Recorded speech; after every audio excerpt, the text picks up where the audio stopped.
Hello friends, কেমন আছো সবাই? আশা করছি সবাই ভালো আছো। নতুন একটি টিপসের ভিডিও নিয়ে চলে এসেছি।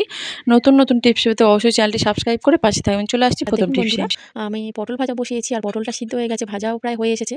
তার মধ্যে আমি কি দিয়ে দিচ্ছি দেখুন, পেঁয়াজ।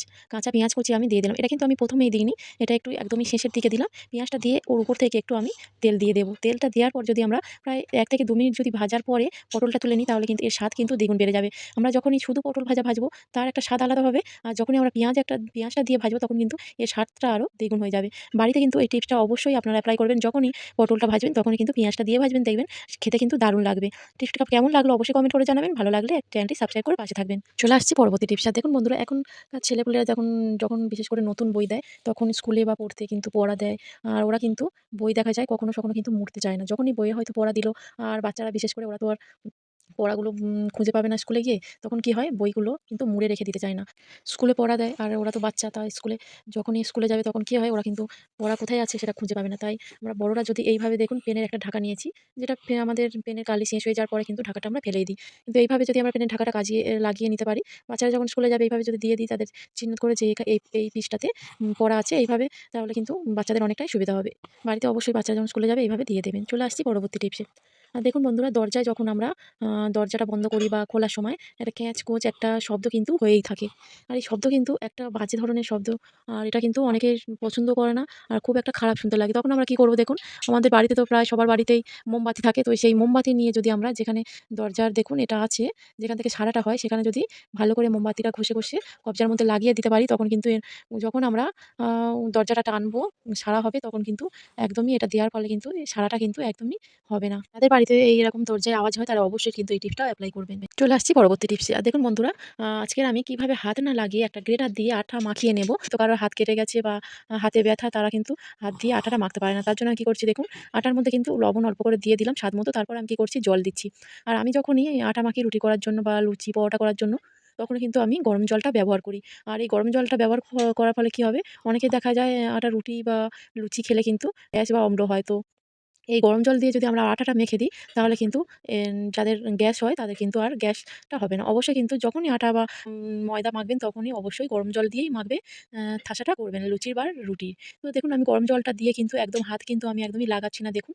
যদি কারোর হাত কেটে যায় বা হাতে ব্যথা হয়, তাদের পক্ষে কিন্তু অনেকটাই সুবিধা হয়ে যাবে। দেখুন, গ্রেটারের যে পিছনের দিকটা, ডান্ডার দিকটা আছে, ওইটা দিয়ে কিন্তু খুব সহজেই আমি আটার ঠাসাটা আমি আজকের করে নেব। আর গরম জল অল্প লাগছে, তো আমি একাবার দিয়ে দিচ্ছি না।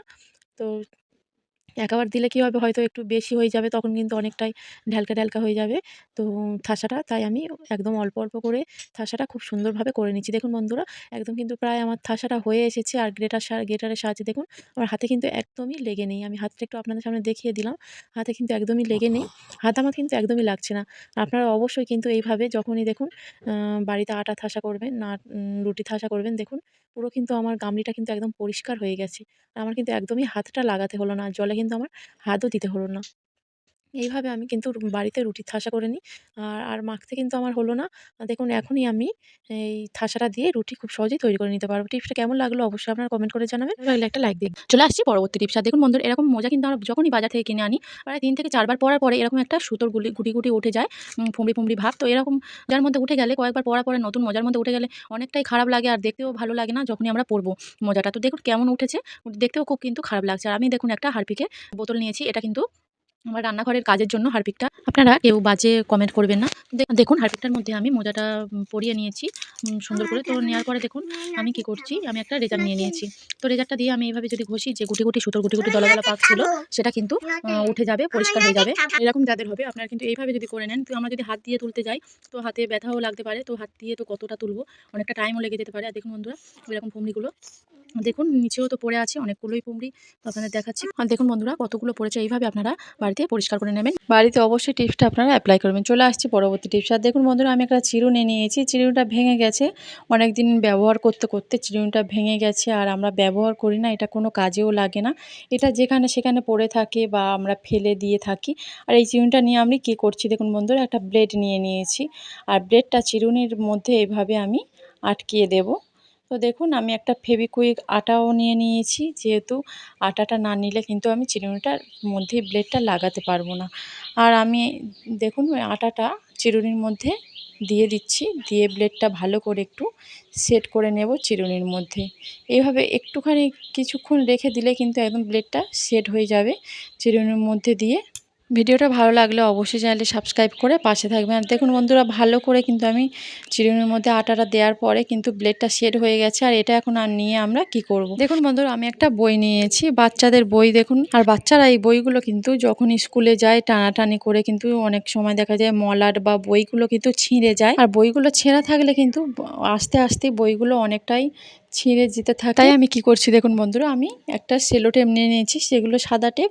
তো আপনারা যেগুলো রঙিন টেপ ওটাও নিয়ে নিতে পারেন, রঙিনটা দিলে দেখতে খারাপ লাগে, তাই আমি সাদা টেপটা নিয়েছি। আর যে চিরুনির মধ্যে আমি ব্লেডটা আটকিয়েছিলাম দেখুন বন্ধুরা, নিয়ে আমি কি করছি, এইভাবে দেখুন, যদি আমরা একটা অর্গানাইজার তৈরি করে নিয়ে রেখে দিতে পারি, যখনই আমরা বই খাতা যে কোনো জিনিস আমরা যখনই এরকম টেপ মারবো বা কিছু আমাদের দরকার পড়বে, আমাদের কিন্তু খুব সহজেই আমরা কেটে নিতে পারবো হাতের সামনেই। আর হাত দিয়ে ব্লেড বা ছুরি দিয়ে কাটতে গেলে কিন্তু হাতটা অনেক সময় কেটে যেতে পারে। তাই আমি দেখুন এইভাবে যদি একটা চিরুনির মধ্যে ব্লেড আটকিয়ে নিয়ে আমরা সব সময়ের জন্য রেখে দিতে পারি, আমাদের কিন্তু কোনো রকম সবসময় ব্লেড বা ছুরি আমাদের হাতের কাছে না থাকলেও আমরা এরকম টেপ সহজেই কেটে নিতে পারবো। দেখুন বন্ধুরা, খুব সহজে কিন্তু আমরা এইভাবে কেটে নিতে পারছি। ভিডিওটা এই পর্যন্ত রাখছি, যেখানে আছেন ভালো থাকবেন, সুস্থ থাকবেন।